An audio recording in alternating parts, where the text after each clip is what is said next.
नमस्ते।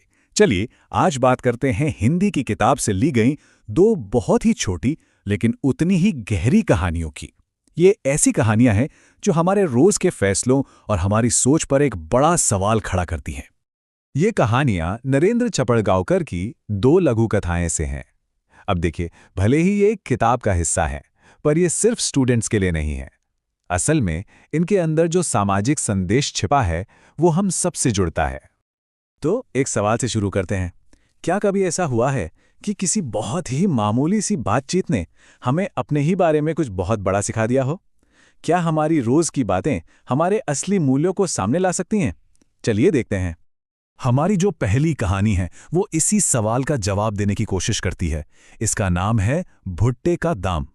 और ये कहानी इस बात पर है कि हम चीजों की कीमत आखिर तय कैसे करते हैं। तो जरा सोचिए, एक बहुत ही शांत और सुंदर पहाड़ी इलाका है। एक आदमी शायद शहर की भागदौड़ से परेशान होकर वहां घूमने आया है और वो एक भुट्टे वाले के पास रुकता है।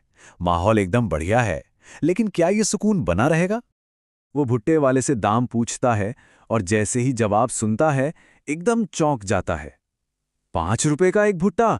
उसकी आवाज में एक हैरानी है। मतलब उसे यकीन ही नहीं हो रहा कि कोई उससे इतने पैसे मांग भी सकता है। और बस वो फौरन मोल भाव पर उतर आता है।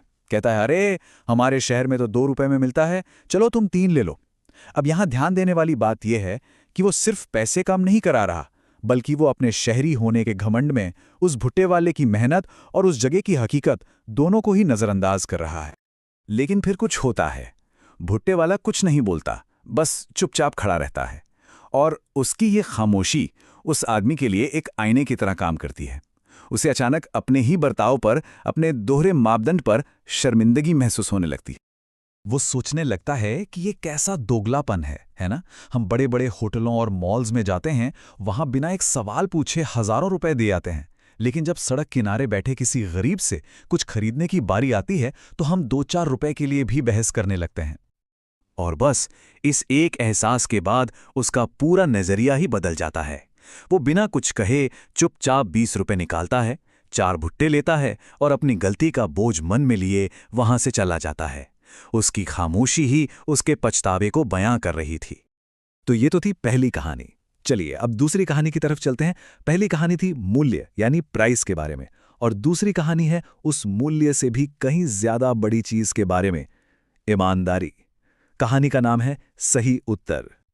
ये कहानी एक ऐसे नौजवान की है जो नौकरी ढूंढ रहा है। वो इतने इंटरव्यू दे चुका है और हर जगह भ्रष्टाचार और सिफारिशें देखकर इतना निराश हो चुका है कि उसका कह सकते हैं कि सिस्टम पर से भरोसा ही उड़ गया है। फिर एक और इंटरव्यू में उससे एक ऐसा सवाल पूछा जाता है जो सब कुछ बदल सकता था। सवाल था, भ्रष्टाचार के बारे में आपकी क्या राय है? अब यह सवाल बहुत सीधा है, लेकिन इसका जवाब ही यह तय करेगा कि उसे नौकरी मिलेगी या नहीं। अब देखिए, वो चाहता तो कोई भी सुरक्षित गोलमोल सा जवाब दे सकता था, पर उसने ऐसा नहीं किया। उसने पूरी बेबाकी से कहा, भ्रष्टाचार हमारे देश के माथे पर एक कलंक है। अधिकारी रिश्वत लेते हैं और मजे की बात यह है कि इसे उपहार का नाम देकर सही भी ठहराया जाता है। और फिर वो ऐसी बात कहता है जो उसकी हिम्मत को दिखाती है। वो कहता है, इस सामाजिक बुराई को किसी भी तरह से सही नहीं ठहराया जा सकता, लेकिन मैं ये भी जानता हूं कि सच बोलने की वजह से शायद मुझे ये नौकरी नहीं मिलेगी। मतलब वो सच की कीमत चुकाने के लिए तैयार था। लेकिन फिर कहानी में एक बहुत ही अनएक्सपेक्टेड मोड़ आता है। इंटरव्यू लेने वाले एक दूसरे की तरफ देखते हैं। वो हैरान थे कि इसने कोई बनावटी जवाब नहीं दिया, पर साथ ही उसकी ईमानदारी और उसकी गहरी सोच से वो बहुत ज्यादा प्रभावित हुए। और आखिर में होता क्या है? उससे नौकरी के लिए चुन लिया जाता है। और तब उसे एहसास होता है कि सत्य कुछ समय के लिए निराश जरूर हो सकता है, पर पराजित नहीं हो सकता। आखिरकार उसकी ईमानदारी की जीत हुई। तो इन दोनों कहानियों को मिलाकर देखें तो ये हमें सिखाती क्या है? ये हमें हमारे रोजमर्रा के नैतिक चुनावों के बारे में सोचने पर मजबूर करती हैं, चाहे वो बाजार में कुछ रुपयों का मोल भाव हो या फिर किसी मुश्किल घड़ी में सच बोलने का फैसला। इन कहानियों से जो मुख्य बातें हम समझ सकते हैं वो ये हैं। पहली, हमारे आर्थिक फैसलों में अक्सर एक पाखंड छिपा होता है। दूसरी, जरूरतमंदों के लिए सहानुभूति रखना बहुत जरूरी है।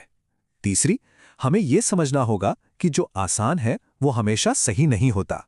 और आखिरी बात, सच्ची और सोची समझी ईमानदारी में एक अलग ही ताकत होती है।